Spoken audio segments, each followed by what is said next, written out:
I ignored it. I pulled out my phone and checked for any messages. Nothing.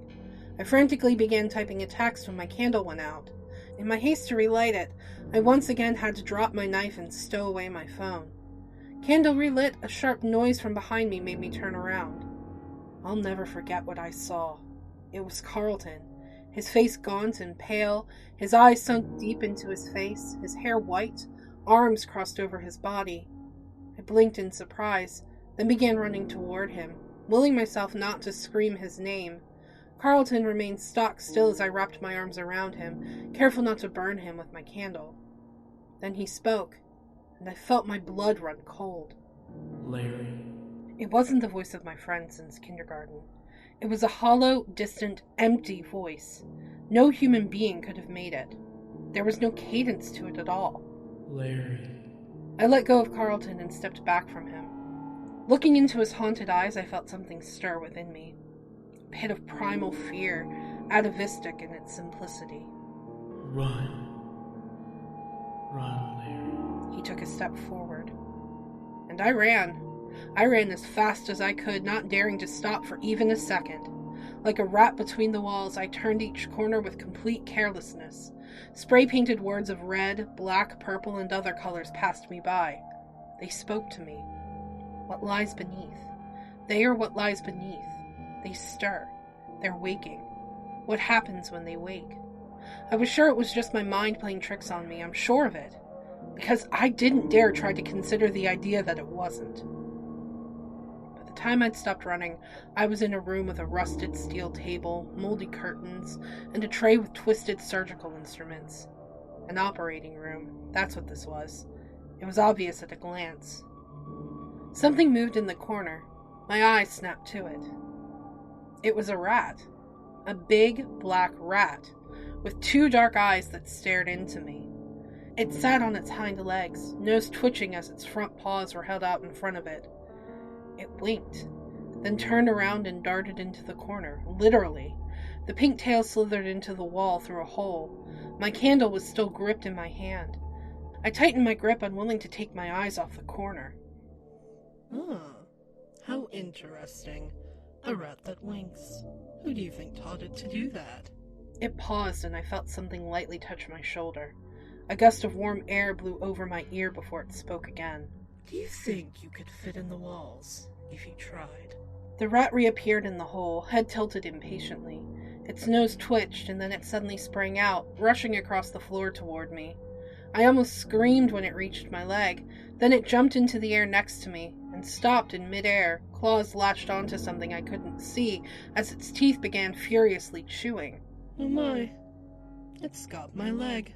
Somehow I could feel its gaze focus on me. Are you going to turn down a gift horse?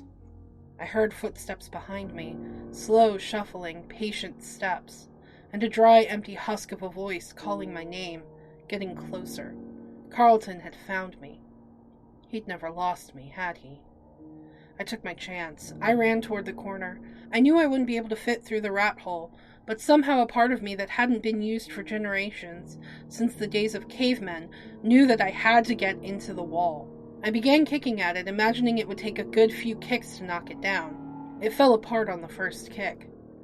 There was a squeak from behind me, and I didn't get the chance to turn around before the rat rushed past my legs and through the widened hole. I followed instantly. The space between the walls was cramped, yet wide enough for me to walk through. My candle guided my every step, keeping the rat in view the whole time. When it turned a corner, I followed. I didn't think until later about why Hammond Asylum had walls large enough to accommodate a person, let alone someone my age. When my phone buzzed, the rat stopped and turned around, looking right at me. I paused. The rat seemed annoyed at this, as it squeaked, nodding its head. I took the hint and pulled out my phone. It was a message from Benny. Guys, I've got Josie out of the basement. We're heading to the front entrance. I can't find Greg or Carlton. What about you, Larry? I began to reply when Benny sent another message. Wait, I can see Greg. He's in the West Wing. My eyes widened. I immediately changed my message. Benny, don't go near Greg. Don't go near Carlton. Find somewhere to hide and I'll come get you. Josie replied to me before Benny could. Larry? What are you talking about? I began typing when I heard a scream. It wasn't Benny. It wasn't Josie. It was an inhuman howling scream from directly beneath me. The rat squeaked again, agitated. From beneath me, I heard footsteps pounding across the floor. From behind me came a slow, distant voice. Larry. I looked to the rat and stuffed my phone away. I was about to get the knife when I realized something. I'd lost the knife, hadn't I? The voice spoke again, coming closer. Larry, I'm coming. The rat turned away and began running. I followed it. I kept following it until a hole opened in the floor. It seemed to swarm and convulse, like a mouth opening to reveal the darkness beneath. The rat went first, and I followed. I didn't think, I just jumped.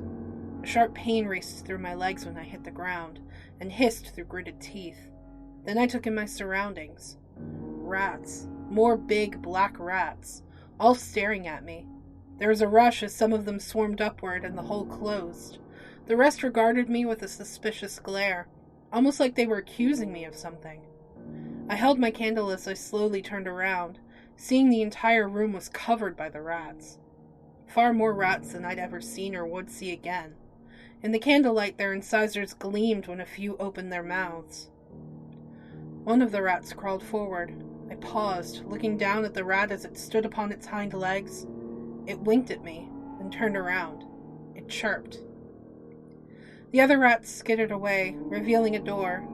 On the other side, I could see the hallway illuminated by the green light. The rat looked back up at me for a moment, then rushed forward and crawled underneath. I had just managed to reach the door myself when the door opened on its own. The rat was sitting patiently on the other side. Slowly, I poked my head out the door and looked down the hall, checking first my right, then my left. Empty. The hallway was completely empty. I breathed a sigh of relief. And then, my candle went out. Thank you so much for checking out today's video. A huge thank you to Zachary Scott, Eric L., Ryan Booth, GamerGirlCat94, Safe by Voice, Hana Uta, Mysterious Torua, and Mattingham for helping me out today.